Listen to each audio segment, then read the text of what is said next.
So what I want to tell you about now is the way that I learned to do a really, really effective drip campaign for your email autoresponder. Now, I just threw out a couple keywords there that you may not be familiar with, but essentially if you have somebody signing up to your newsletter, you want to start sending them content immediately. You want them to know and get invested right away in what you're doing. And that's typically referred to as a drip sequence. And it's called that because basically they'll get one email right away, and then maybe another one 2 days later, another one 3 days later, another one 4 days later, whatever it might be. And there are all different ways to do drip sequences. You can do the 21-day drip sequence or the 4-1, or if you're someone like Brendan Burchard, for example, he has I believe it's a 400-day drip sequence. So if you sign up for Brendan's newsletter, you're going to be hearing from him for the next year and a few months, basically, every single day, which is incredible planning, honestly, because to imagine what somebody will be looking at in terms of their customer journey in a year and a half is pretty impressive. So I have a really quick and dirty 6-email autoresponder sequence that I use personally for any sort of drip campaigns that I set up. And it's the one that I recommend that less.do coaches use. I think it's really, really effective, whether you're selling an info product or a physical product or whatnot. It's just something to get the conversation going. So that's the big point here. The goal of the drip sequence is to get somebody to ask you a question or want more information. That's all we're trying to do. So the way this works is, and I learned this, by the way, from Taki Moore, who is the guru in terms of teaching coaches to grow their businesses. I've modified it slightly from that, but this is definitely, I owe credence to Taki. So it's 6 emails, and it takes place over the course of 12 days. So they get one email right away when they sign up. And that is what's referred to as the Jennifer Convertibles email. Jennifer Convertibles, I don't believe, is actually in business anymore, but anybody who lives in New York should be familiar with it or has lived in New York. It was a couch and furniture company. But the reason it's called that is that when you walked into Jennifer Convertibles, somebody would come over and basically be like, "Hi, my name is Susan, and welcome to Jennifer Convertibles. This is all the models we have. You can see the couches here. Here's the love seats. Here's the chairs. If you look on the wall, all the patterns here." They basically give you every possible piece of information they could. And then they say, "All right, well, let me know if you have any questions."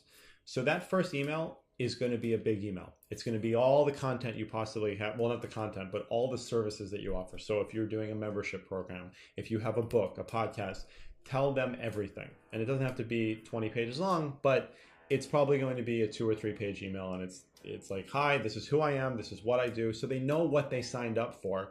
And at that point in the conversation, you don't know what they're interested in, what they need help with. If they're a business owner, if they're not, you really don't know. So this will give them the whole rundown. That's it. The second email comes 2 days later, and it's a simple question. It is a text email with a very, very simple question.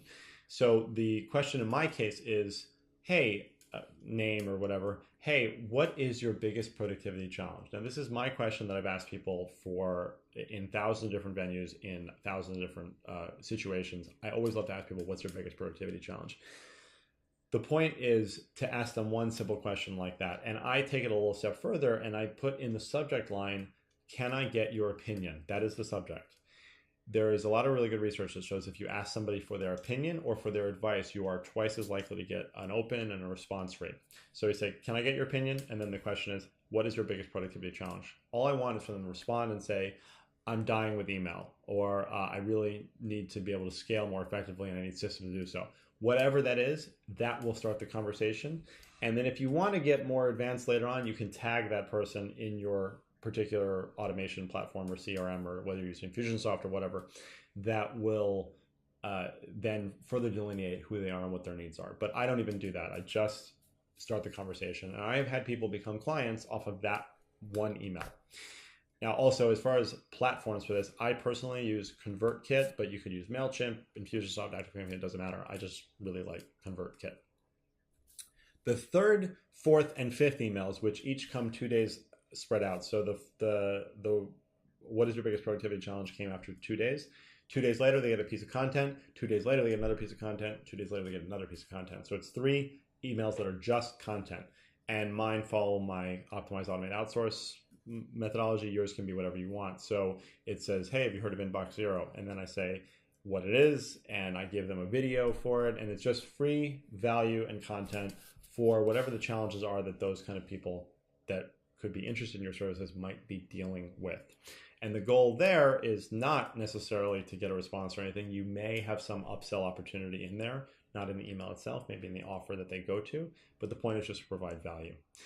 And then on the 12th day, they get one last email from me, and it says, are you still interested in working with me on your biggest productivity challenge? Now, this is taken from the Dean Jackson 9-word email, which is the are you still interested, which is a very priming kind of way to start a sentence.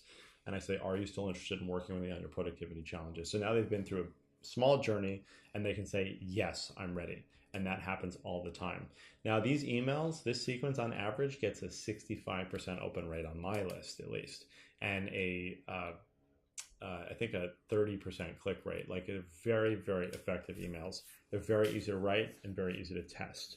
And that is the overall framework that I use for creating a bomb email sequence. Hey, thanks so much for watching my video. If you liked it and you want to see more, make sure that you like, subscribe, and share this video with anybody you think would benefit from a little more optimization, automation, and outsourcing in their life.